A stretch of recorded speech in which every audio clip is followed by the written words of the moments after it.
aux fjords. Et les fjords, c'est tout juste sublime, magique. On peut y voler sur l'eau, remonter le temps lentement et s'oublier dans un train perdu. Ici, quand on voyage, c'est comme dans son salon. Et le brumisateur est inclus. Et en plus, elle nous rafraîchit, on reçoit des gouttes. Ouais, l'eau vient vers nous. La brume rentre dans le train. Alors, Pour aller jusqu'au fond des fjords les plus reculés, pour essayer de savoir ce qui se cache dans les bidons bleus, Oh. Mais ça sent très mauvais. et pour prendre un peu de hauteur, le train c'est pas mal.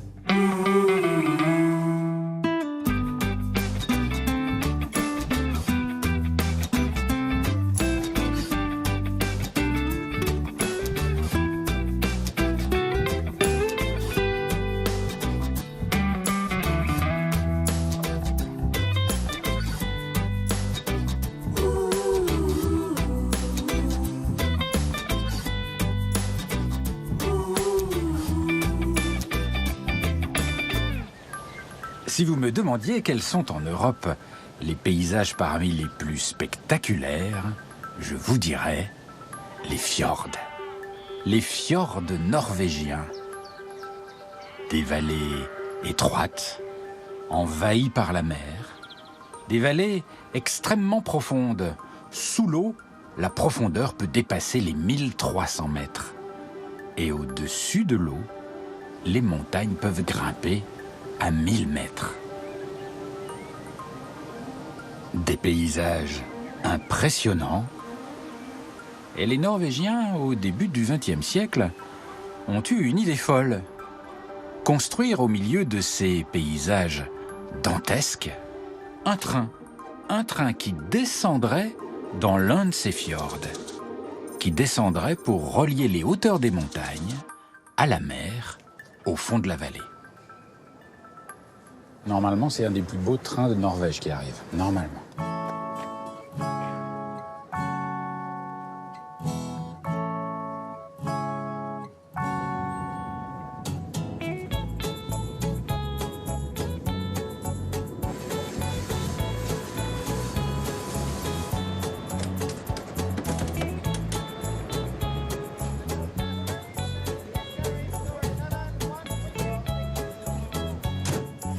Me voilà parti à bord d'un train mythique, le train de Flåm.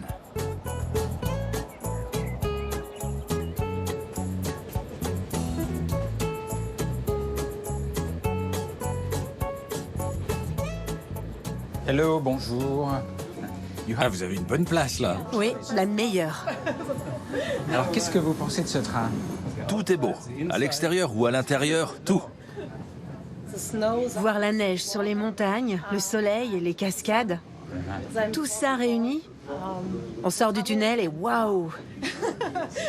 On découvre alors un nouveau paysage sublime. Fantastique.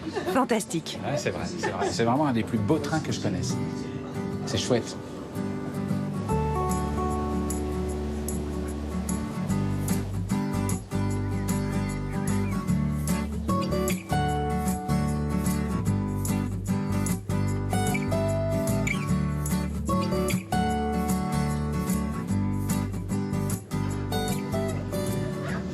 Et alors construire une ligne de chemin de fer qui descend au fond du fjord, c'était un projet complètement fou parce que faut imaginer qu'il va falloir descendre ici 900 mètres d'altitude sur un petit 20 km.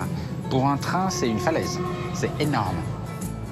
Résultat, une des lignes de chemin de fer les plus pentues au monde, sans crémaillère, et des rails qui dévalent la montagne au milieu des cascades, des courbes magnifiques, de dizaines de tunnels dont certains ont été creusés à la main.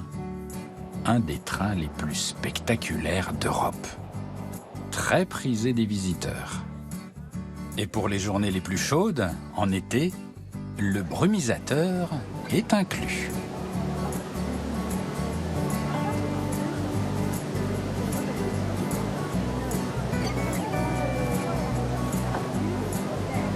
Vous aimez la cascade? Ah oui, j'adore. C'est fantastique. Fantastique. Moi, je trouve ça merveilleux. Elle est magnifique. Et en plus, elle nous rafraîchit, on reçoit des gouttes. Oui, l'eau vient vers nous. Du coup, la brume rentre dans le train. C'est très agréable. C'est bon d'être rafraîchi.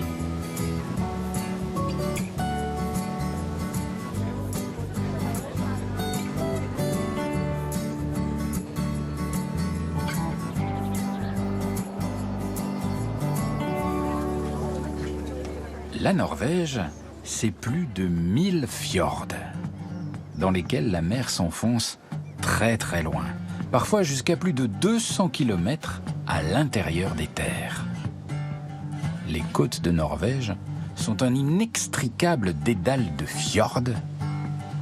Elles étaient autrefois particulièrement difficiles d'accès. Tout au fond de ces fjords, la vie est différente, plus calme, hors du temps. J'ai voulu aller dans l'un de ces villages isolés, parmi ces petites maisons de bois qui semblent impeccablement sages, prêtes à affronter tous les climats, entretenues avec soin. Ce jour-là, tout est calme, presque désert, personne dans les rues. Ah voilà, c'est là. Ils sont tous là. Il n'y a personne dans le village, ils sont tous là. C'est la longue soirée d'été au fond du fjord.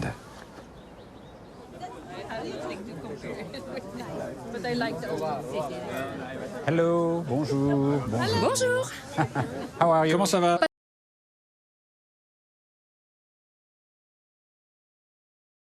tout le monde, mais presque. Et ça a l'air tout beau, tout doux, tout paisible avec les gens qui discutent à voix basse. Oui, nous sommes des gens détendus, relax, qui profitons d'une belle soirée d'été. Et quand on vit dans un village comme ça, perdu tout au fond d'un fjord immense, c'est important de se retrouver comme ça parce qu'on se connaît tous. Quand tu vis dans une si petite communauté, c'est vraiment important d'être proche des autres, à leur écoute. Et on ne se sent pas si reculé. Yes, vous vous sentez pas loin de tout ici. En fait, ici, tu as plus d'amis que dans une grande ville où tout le monde se fout de son voisin. Mais ici, tout le monde se connaît et tout le monde s'entraide. Quand il y a peu d'habitants, on se doit d'être plus proche des autres. Je pense que c'est primordial. Donc on se sent moins seul dans un petit village perdu que dans une grande ville. Oui, tout à fait.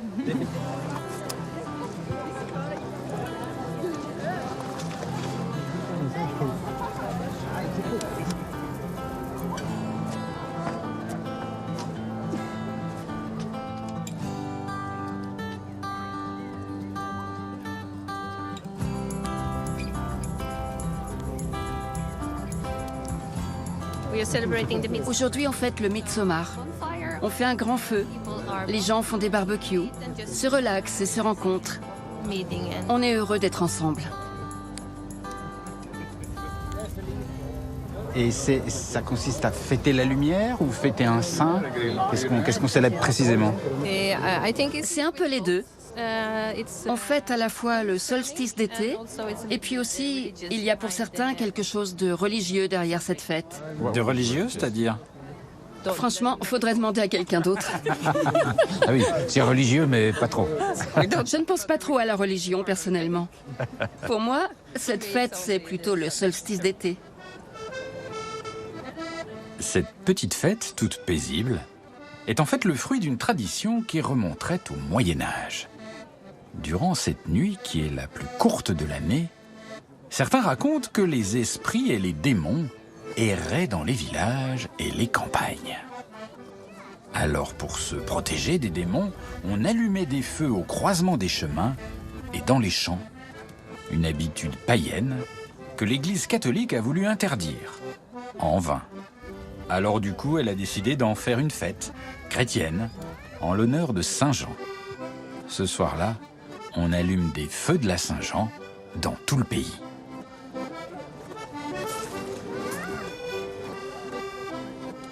C'est marrant comme les Norvégiens aiment bien les hot dogs. C'est rigolo, il y en a partout. Parce que c'est si simple. C'est quand même le bonheur, ça. La Norvège, un fjord magnifique, un hot dog impeccable et des gens sympas. C'est ça le bonheur.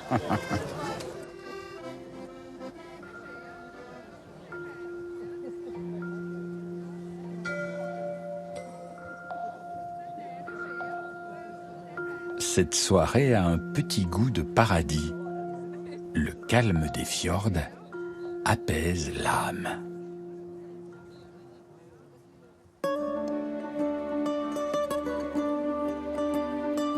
Un peu plus loin, le fjord de Geiranger est si splendide qu'il est inscrit au patrimoine mondial de l'humanité. Des parois vertigineuses, des cascades fabuleuses, c'est un univers magique. Magique, mais qui cache un lourd secret. Derrière ce calme apparent, il y a comme une menace, un danger que les Norvégiens connaissent, mais dont ils parlent peu. Deux d'entre eux, deux figures de la région, ont accepté de m'emmener pour aller voir. De m'emmener en bateau, de remonter le fjord, pas tout à fait aussi paisible qu'il n'y paraît.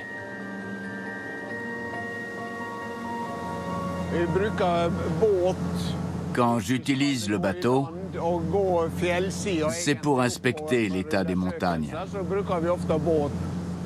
Vous allez inspecter les montagnes? Pourquoi vous allez inspecter les montagnes? En 2005, des randonneurs ont remarqué que la faille au sommet de la montagne s'était élargie. Beaucoup d'études ont été faites pour savoir quel volume de la montagne pourrait tomber dans le fjord. Car si un flanc de montagne se décroche et tombe dans ce fjord, ça pourrait créer un tsunami. Un tsunami, c'est-à-dire une vague énorme qui déferlerait dans le fond du fjord et qui serait, oui, très dangereuse pour les villages parce qu'ils sont au niveau du fjord souvent. Une vague de quelle hauteur? Elle pourrait faire jusqu'à 84 mètres dans le village où nous avons embarqué. Mais c'est fou, parce qu'on voit le fjord extrêmement calme. C'est même l'image de la paix et de la tranquillité, ces paysages. Et on n'imagine pas du tout ça. Il y a plusieurs fjords comme celui-là, surveillés en permanence par les scientifiques. Des tsunamis en Norvège, il y en a déjà eu. 1905, 1936 sont des années de terribles catastrophes dans les fjords. Alors depuis, on est en alerte. Certains pensent qu'un nouveau tsunami se produira, inéluctablement, dans moins de 100 ans. À Geiranger, on surnomme même cette montagne la montagne de la mort. Et c'est cette grosse roche tout là-haut, un peu pointue, qui risque de tomber, c'est ça? Tu vois la neige là? Tu la remontes vers le haut de la montagne, Ouais. eh bien c'est toute la zone à droite de cette coulée de neige. Ah, donc c'est pas la roche qui est là-haut, c'est toute cette grosse masse verte qui peut glisser dans l'eau. C'est un énorme glissement de terrain, en fait. Ça fait environ 1000 mètres de haut et 700 mètres de large. Ah, dis donc. Et là, c'est vrai qu'on se rend compte de la masse que ça représente. Quand on a vu ça, quand on a vu cette menace, on ne voit plus le fjord du Memøy. Oui, c'est sûr. Mais il n'y a pas d'inquiétude à avoir. Notre système d'alerte fonctionne très bien. Tu peux te baigner tranquillement. Oui. Me baigner, je suis pas sûr. Mais moi, je suis autant impressionné par la puissance de la menace que par la puissance de votre confiance dans la technique et dans la surveillance. Je suis sûr du système, sûr d'être prévenu à l'avance grâce aux outils de mesure. J'ai une confiance totale. Bon, vous avez une confiance totale. Vous, votre maison, vous l'avez construite à quelle hauteur sur la pente pour voir si ça sera plus haut que la vague? J'ai fait construire ma maison 85 mètres au-dessus du niveau de la mer. Et comme la vague fera 84 mètres dans le pire des cas, moi, je suis tranquille. Ah oui, donc vous n'avez pas tout à fait confiance puisque vous avez construit juste au-dessus de la vague. J'ai fait bâtir à cette altitude, surtout pour l'ensoleillement et la vue. Pas par peur de la vague. Ok. Agnew, attends, et vous vivez à quelle altitude? 180 mètres au-dessus du niveau de la mer. Donc je suis en sécurité.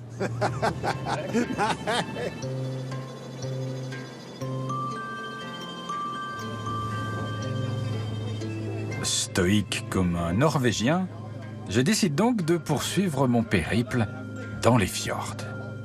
Mais à ma façon, en train.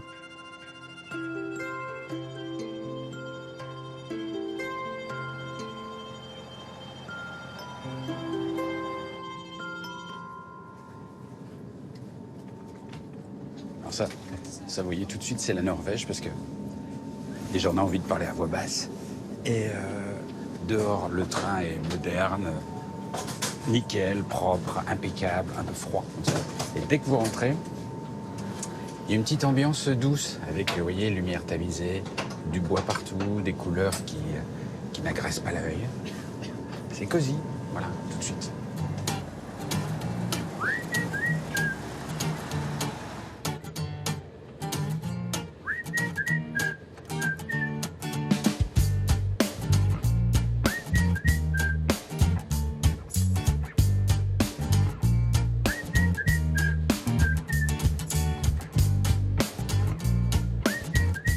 Ah bah, quand je vous disais que c'était cosy, douillet, agréable, regardez ça. Hello, bonjour. Bonjour. Bonjour. Vous faites envie là, franchement, c'est la meilleure place. Oui, c'est vraiment la meilleure place du train. Et alors qui est-ce qui... En fait, et ça roule en fait ça. Je peux venir près de vous? Oui, assieds-toi. On peut faire salon. Hop. Ça c'est formidable ça. Ah, regardez ça si on est bien. Hop. J'adore ce train. Franchement, alors là, on est bien. C'est une manière très agréable de voyager. Alors, il est super confort, mais il est un peu lent. On met 8 heures pour faire 500 km. Pourquoi est-ce que vous avez choisi ce moyen de transport plutôt que l'avion? En fait, il n'y a pas d'aéroport là où on va. La seule alternative serait d'y aller par la route. Mais là, nous partons faire une randonnée de 4 jours en montagne. Et notre point d'arrivée ne sera pas notre point de départ. Donc, ce ne serait pas pratique. Ah, c'est génial ça. Et vous avez déjà mis vos chaussures? Oui, on a mis les chaussures. Et on a juste pris un petit sac à dos. D'accord. Donc pour être un bon Norvégien, il faut quand même être sportif et un bon marcheur. Oui, il faut être comme ça.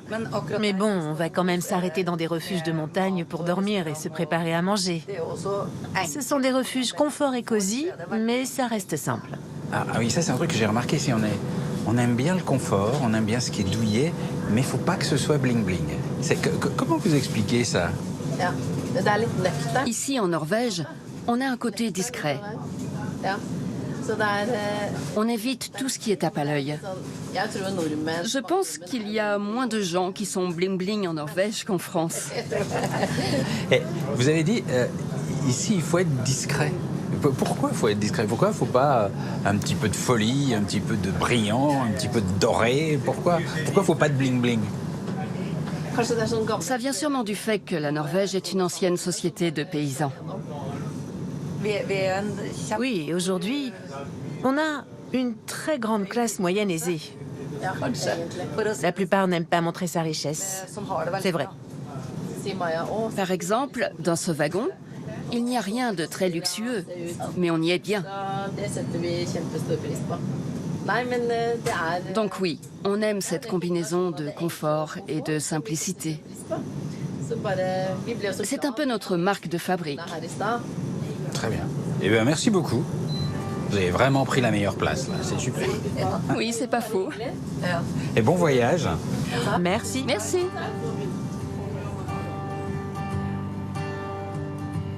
Le voyage est donc long et confortable.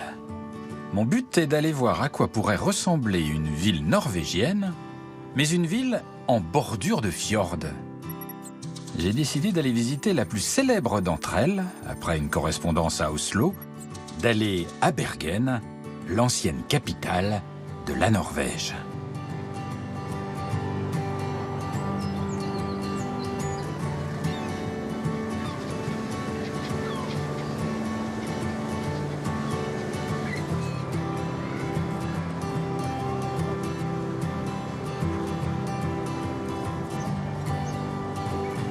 Cette ville est charmante, absolument charmante. Vous voyez, tout le charme est là. Ces maisons de bois colorées qui se lovent autour du port et du fjord, qui étaient autrefois des entrepôts et des habitations autour du port. Elles illuminent la ville par leurs couleurs. D'ailleurs, regardez attentivement. Ce que vous voyez là est absolument exceptionnel. Regardez bien, parce qu'on le voit rarement. Pourquoi? Parce que Bergen, c'est tout simplement la capitale européenne de la pluie. Il pleut en moyenne ici 2 jours sur 3. C'est-à-dire qu'une journée de beau temps avec des maisons de bois lumineuses comme ça, c'est exceptionnel. Il tombe à Bergen en moyenne annuelle, en hauteur d'eau, 2,50 m d'eau, soit 4 fois plus qu'à Paris. Voilà. Donc profitez bien du spectacle.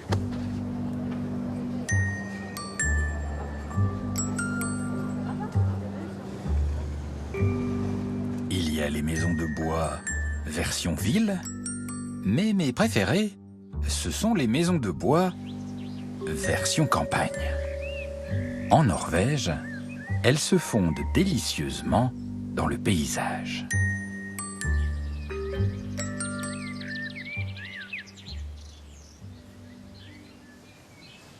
Alors ça, si je devais un jour trouver une maison en Norvège, je prendrais une maison avec un toit comme ça, vert, voire même fleuri. C'est vraiment très joli. Avec des petites violettes qui poussent et des herbes folles. J'adore ça. Ah oui, mais là, elles sont toutes les maisons ont un toit végétalisé. Hello! Bonjour. Bonjour! Et j'adore vos maisons. Et surtout le toit de vos maisons. Tu ne peux pas les emmener chez toi. Je peux les voir? Oui, bien sûr. C'est rigolo, hein? Pourquoi on fait pousser de l'herbe sur les toits des maisons par ici? Ça donne un petit côté naturel à la maison. Mais à l'origine, ces toits, c'était parfait pour l'isolation. La chaleur ne pouvait pas s'en échapper. Et vous laissez pousser l'herbe comme ça vient ou vous mettez des graines de quelque... Non, non, non. Celui-là, on a pris la terre et l'herbe du champ d'à côté. Et au bout d'1 an, l'herbe avait poussé et montait jusque-là. C'était incroyable. Et depuis, je n'ai rien fait. C'est le temps et la nature qui font le reste. Viens voir ce toit à côté. Il a été fait il y a 20 ans. Tu sais, quand on construit des maisons en bois, il faut un toit très lourd. Alors on met beaucoup de terre sur le toit pour bien tasser l'ensemble. Ça fait pression sur les rondins qui forment les murs, ça les maintient bien ensemble et permet d'avoir une maison bien isolée et résistante au vent. Les toits végétalisés en Norvège, ça fait plus de 800 ans qu'on les utilise. Très intéressant. Et à l'intérieur, ça crée une atmosphère particulière? Bien sûr. Viens voir. Ah oui, je suis curieux.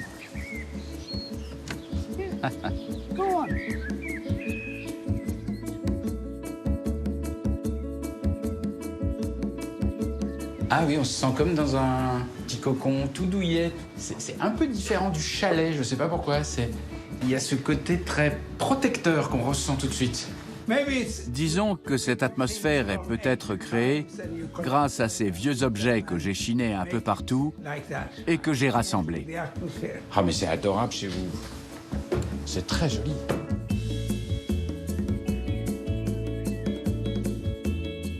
Et j'ai remarqué qu'avoir une petite maison dans un endroit très reculé, dans les fjords, dans la montagne, loin de tout, il y a beaucoup de Norvégiens qui ont ça. Ah oui, vivre en pleine nature, c'est important pour la plupart des Norvégiens. Je pense qu'en effet, on est le pays à avoir le plus de résidences secondaires en Europe. Mais on pourrait se dire, quand on habite en Norvège, si on a envie d'une petite maison, on va plutôt la prendre là où il fait chaud, en Espagne, en France, en Italie, pour des vacances. Pas dans un endroit encore plus au nord où il fait encore plus froid. La chaleur n'est pas aussi importante pour nous que pour vous, je pense. Vraiment ? Oui.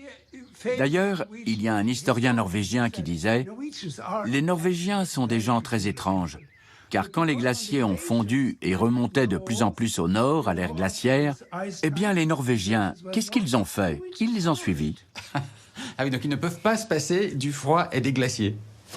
Je pense bien. Thank you very much.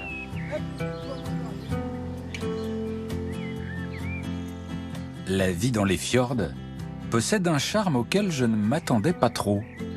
Il y a visiblement ici du plaisir à réussir à vivre bien dans cet environnement splendide, mais si rude à la mauvaise saison.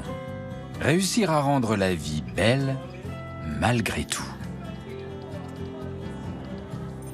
Et j'ai envie de pousser encore plus loin, de reprendre un train, puis un bateau, pour aller là où l'on est encore plus isolé, au-delà des fjords, sur des îles perdues. J'ai rendez-vous avec un pêcheur pas comme les autres, sur la petite île d'Eligver, au bout du monde.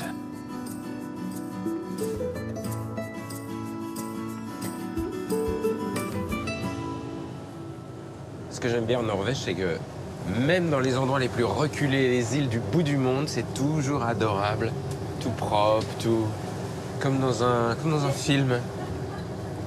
Partout.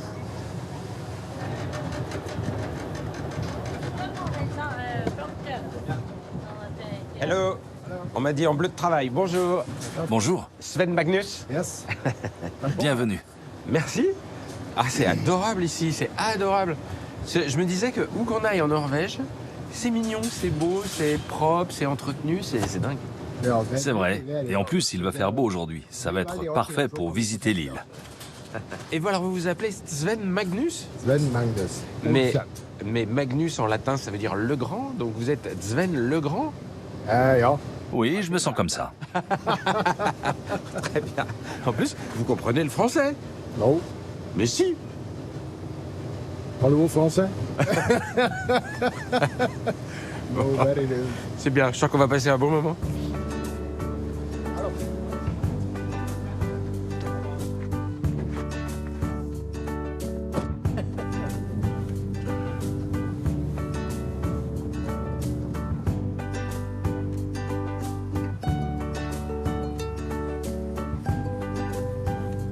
Il y a combien d'habitants sur cette île, Ireland? Une centaine.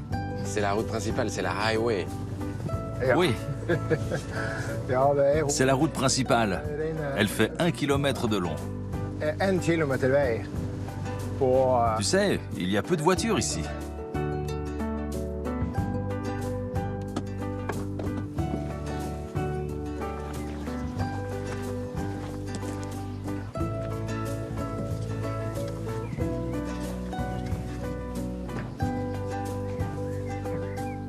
Je suis très jaloux. Je comprends. À chaque fois qu'on a de la visite, on nous dit ça. Mais là, est-ce qu'on ne le voit pas dans des conditions un peu exceptionnelles? C'est-à-dire, à la fois il fait jour, ce qui n'est pas toujours le cas, et il fait beau, et il fait pas trop froid. C'est vrai qu'on n'a pas ce temps très souvent. Disons que ça arrive 15 ou 20 jours par an. Bah, j'ai de la chance alors, c'est super. Souvent, je me mets exactement là où tu te tiens. Et je contemple le paysage. Je peux rester des heures ici, à ne rien faire. Juste regarder. Ça me fait énormément de bien. Ouais, c'est vrai que c'est le silence, les oiseaux, l'eau très calme, ça, et puis que des lignes horizontales, rien de brutal, rien qui agresse l'œil, du vert, du bleu, tout y est. Et alors votre poisson, très spécial, il est où? Pour ça, il faut qu'on descende juste là en bas. Tu veux y aller?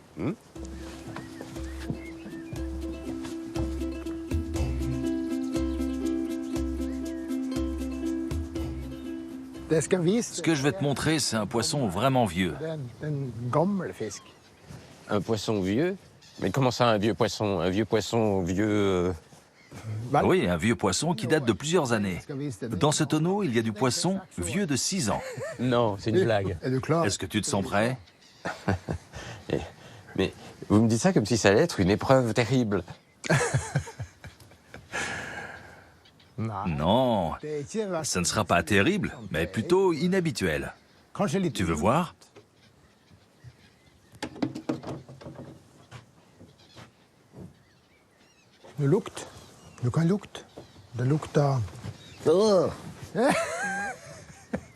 Mais ça sent très mauvais.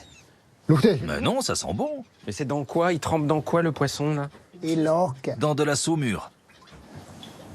Mais là, il a pas du tout pourri en 6 ans? Ça, j'arrive pas à le croire. Grâce au sel. C'est le sel et le sang ensemble qui font que ça ne pourrit pas et que tu peux le conserver si longtemps. Il est vraiment sans bactéries et délicieux. Tu veux le goûter? Le goûter comme ça cru? Si je peux le faire, tu peux aussi. Ouais. Et qu'est-ce que c'est comme poisson? Du lieu noir. Sei.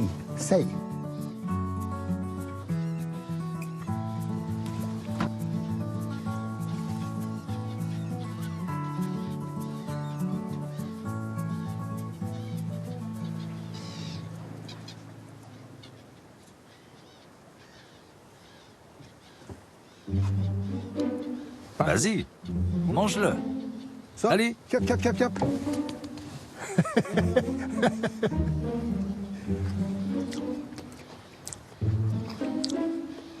Oh,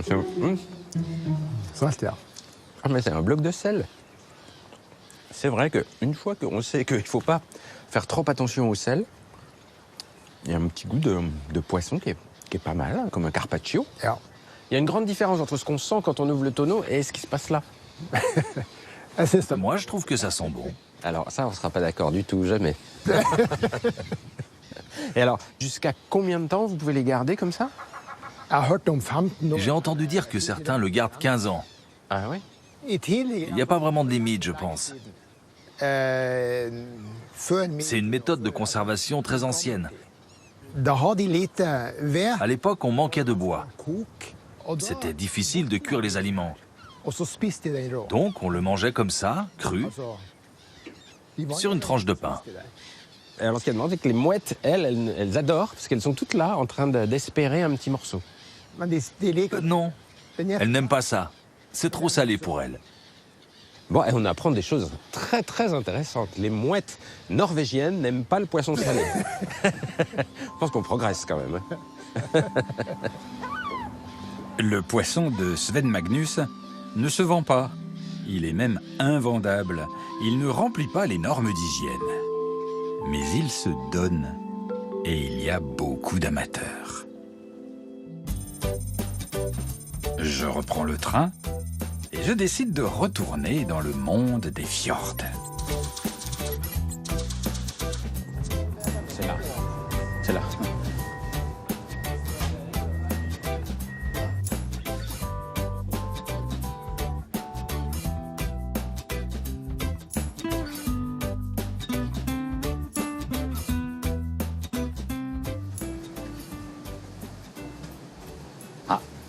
Là, c'est le bar. Très important, le bar. C'est là que tout se sait.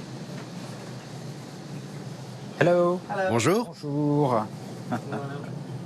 Je suis vraiment curieux parce que dans un train, dans le bar, c'est là qu'on apprend beaucoup de choses sur la façon de vivre des gens du pays.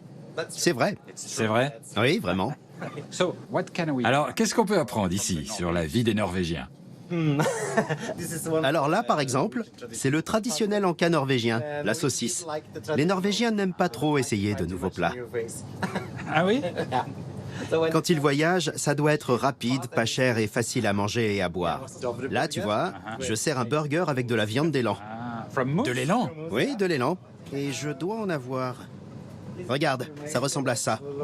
Tu vois, il y a du lard et de la viande d'élan. De l'élan? On mange de l'élan? Mais l'élan, c'est pas une espèce protégée? C'est pas... C'est des élans d'élevage? Non, ils sont sauvages. Mais en Norvège, on a le droit de les chasser. Donc là, il y a des produits de la chasse? Et ceux-là sont vraiment préparés pour le train. Bon, ok. Et alors, ça a beaucoup de succès, ça? Is it successful? Ça, oui, énormément.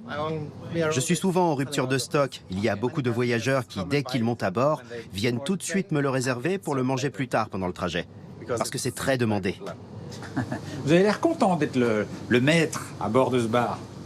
Oui, parce que la météo n'est jamais la même et la vue est toujours différente. Il y a toujours quelque chose de nouveau à découvrir.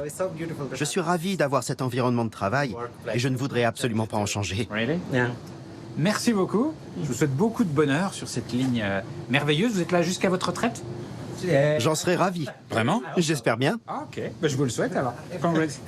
Merci beaucoup. De rien.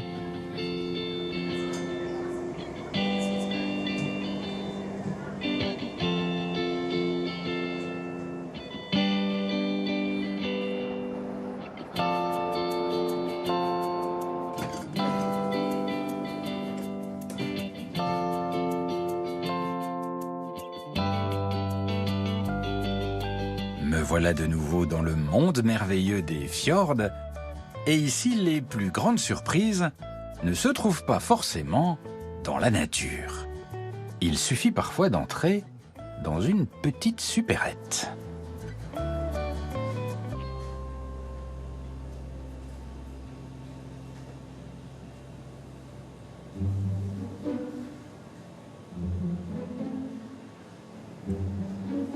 se passe un truc là.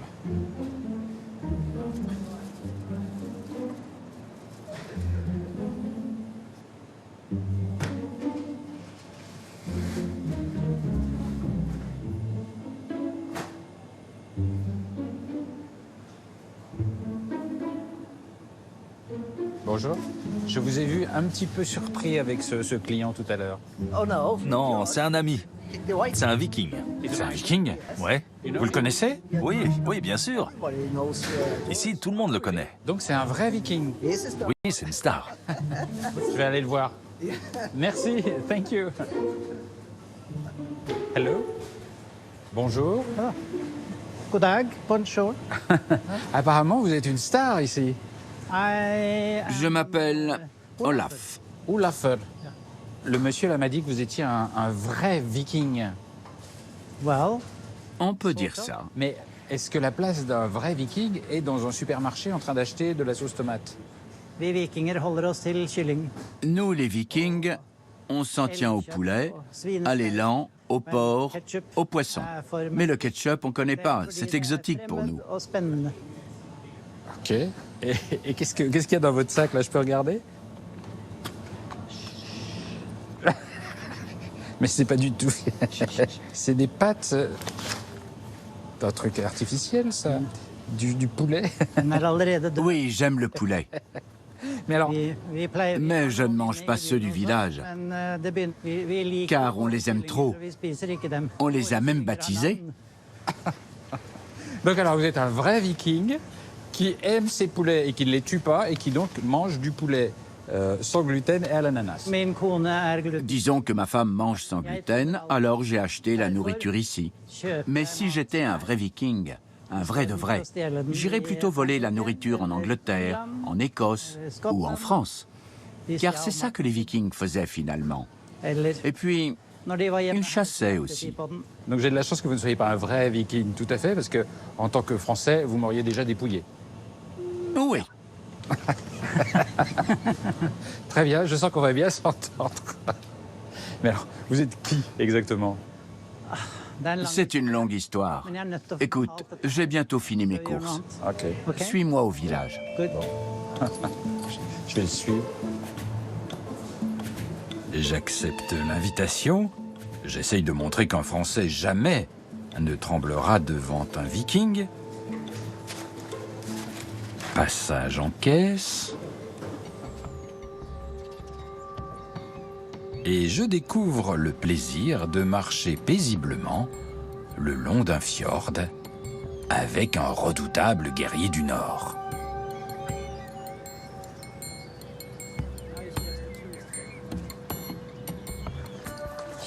Tu sens l'odeur?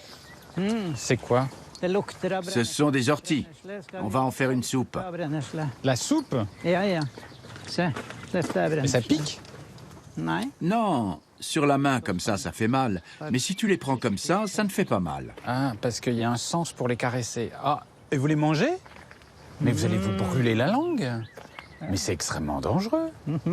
Quand je pense le nombre de fois que je me suis piqué les jambes dans les orties quand j'étais gamin, alors l'idée de le mettre dans la bouche... Non, ça ne fait rien. Ah, mais c'est horrible. Mais moi, je pense aux enfants qui regardent. Ne faites pas ça. C'est complètement fou, ça. Et est-ce que les Vikings mangeaient des orties accompagnées de poulet sans gluten à l'ananas? Je sens qu'on va apprendre des choses folles sur les Vikings.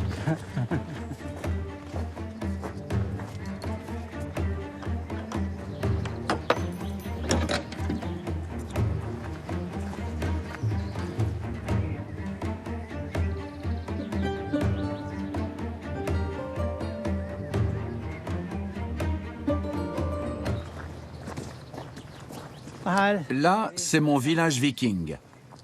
C'est là qu'est ma maison. Ah, dis donc, mais c'est une grosse communauté. Il y a combien de Vikings par ici? Environ 70. Certains vivent ici toute l'année. Donc c'est des gens qui vivent comme des Vikings? Comment c'est exactement? Oui, ce sont des gens qui sont passionnés par le monde viking. Ils vivent comme des Vikings. Ils ont cette époque comme passion. Et tous ceux qui sont là en général ont étudié pendant des années.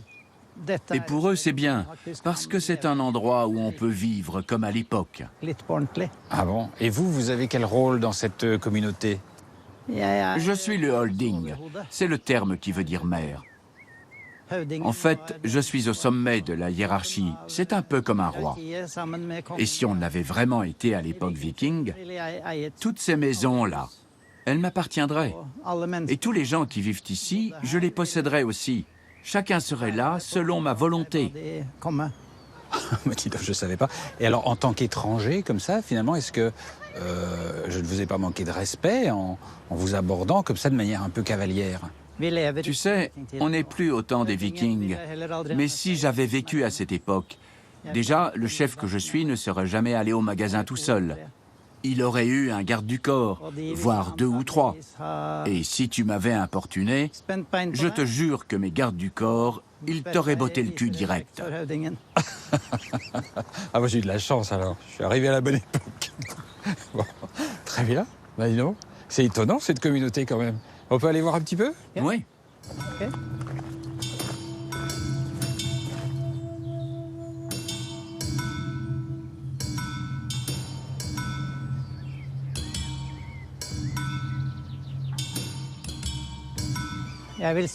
C'est la maison de l'homme le plus important du village. Ici, c'est lui qui fabrique les armes. C'est lui qui fabrique les outils. Sans forgeron, l'Empire romain n'aurait probablement pas existé, ni même les Vikings. Ah oui, il y a un vrai forgeron, avec une vraie forge. Salut Ernest. Salut. Je te présente un Français rencontré à la boutique. Bonjour, hello, je sais pas comment on dit bonjour, hein. Voilà, comme ça on sait. Bonjour. Ah bon, c'est la première fois que je serre la main d'un viking forgeron. Alors, ce qui m'épate quand même, c'est que vous avez vraiment une tête de... Excusez-moi, hein, c'est un compliment, mais une tête de viking. Vous avez le look, la tête, l'attitude. Merci. Je prends ça comme un compliment. C'est juste moi. Je me sens bien comme ça. Ça me définit bien. Mais pourquoi vous aimez ça? Pourquoi? Qu'est-ce qui vous plaît tant que ça? Ce qui me plaît chez les Vikings, c'est la même chose qui me plaît dans le travail de forgeron. D'un côté, je fais des choses très détaillées, très fines et précises, comme des bijoux ou des ornements. Et d'un autre, je fais aussi des choses plus brutes, massives, comme des armes de guerre ou des outils. Mais tu vois, être viking ou être forgeron, c'est pareil. C'est à la fois de la finesse et du rustique. Ah, la finesse, c'est le rustique. C'est ce que vous aimez. Qu'est-ce qu'il fait? Le boss est en train de vous piquer une hache, vous en avez conscience?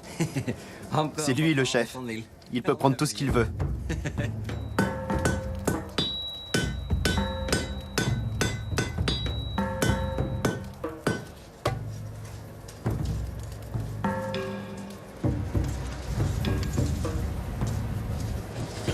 Et ça paraît un peu fou, mais vous vivez vraiment ici?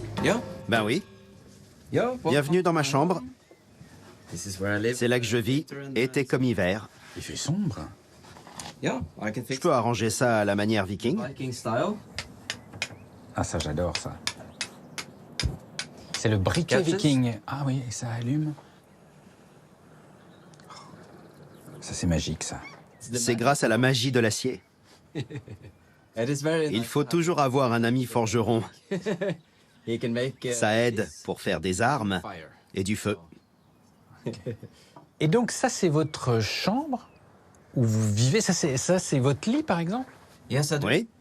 Je dors ici environ 300 nuits par an. Mais quand il fait froid, genre moins 10 ou moins 20, j'avoue, je vais plutôt dans une maison moderne. Et alors, vous dormez sur quoi exactement? C'est de la peau de bête? Ah, c'est moelleux! Ça, c'était viking, ce moelleux? Oui, c'est un moelleux moderne, ça. Je triche un peu. Ah, c'est ça. Je suis dur à la surface, mais doux dans mon lit. Ah oui? Ah, mais je sais aussi être dur au lit. D'accord. Bon, très bien. Mais je ne veux pas préjuger de l'hygiène du viking, mais je ne vois pas de salle de bain. Non. Non, c'est un secret. Ah. Parce que c'est un peu moderne. Mais alors, est-ce que les vikings étaient vraiment... Parce que nous, en Europe plus au sud, on a une vision des vikings comme étant vraiment des durs, des brutes, sanguinaires. Est-ce que vraiment c'était ça? Il y a un peu de vrai. Mais il faut savoir qu'à cette époque, tout le monde était violent. La violence était quotidienne sur Terre. Les Vikings étaient très efficaces au combat.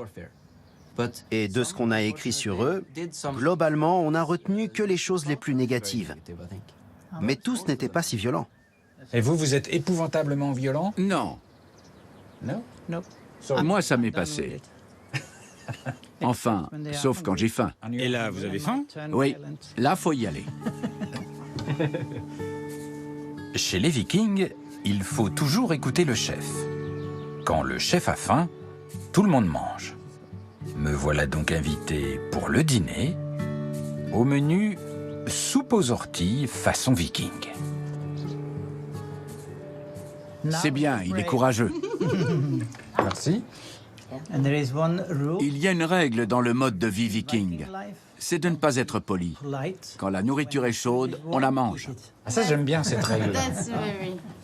C'est un de mes plats préférés. Parce qu'il y a beaucoup de fer. Bah oui, ça nourrit bien le forgeron. Elle est bien, cette soupe. Mais on sent pas du tout que c'est de l'ortie, hein.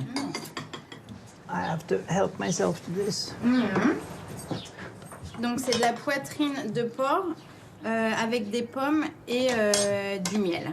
Mais vous êtes française? Oui, oui. Et qu'est-ce que vous faites là? J'ai rencontré un viking. Ah! Alors, c'est pour ça... c'est l'histoire d'amour. Voilà, je suis restée. Mais je suis venue par moi-même. Parce que j'étais déjà passionnée par les vikings. J'ai été accueillie et acceptée très vite et maintenant c'est ma famille ici en fait. Donc j'ai trouvé une nouvelle famille ici. Et ça fait combien de temps que vous êtes viking? Ça fait à peu près 15 ans. Incroyable. Je pensais jamais un jour parler français à une viking. Franchement, c'est complètement inattendu. Qu'est-ce qui vous plaît dans la culture viking? J'imagine au départ, ce qui m'a attirée, c'est peut-être la mauvaise réputation des vikings. Ah, vous aimez les bad boys? Voilà. Je pense qu'il faut se l'avouer. Mais après, quand justement on s'intéresse de plus en plus à l'histoire et à la culture, eh bien on se rend compte qu'il y a beaucoup plus derrière justement que cette mauvaise réputation. Et cette mauvaise réputation, c'est surtout parce que voilà, l'histoire a été écrite par ceux qui étaient attaqués par les vikings. Eh oui. Parce que les Vikings n'écrivaient pas. Voilà. On a très peu de choses, au final, qui ont été écrites par les Vikings directement. Yes.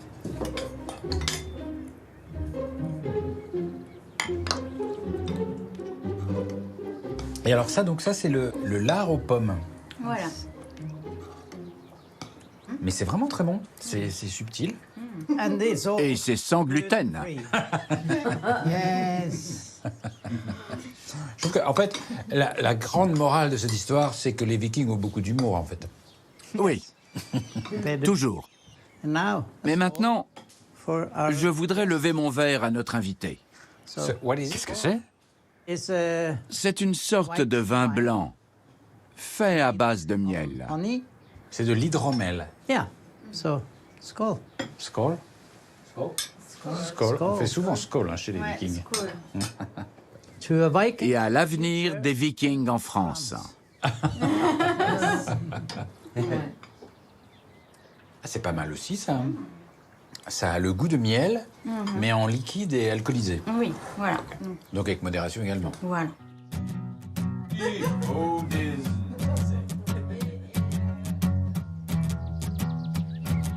Ce que j'ai adoré dans ce pays, c'est la subtilité dans la rudesse.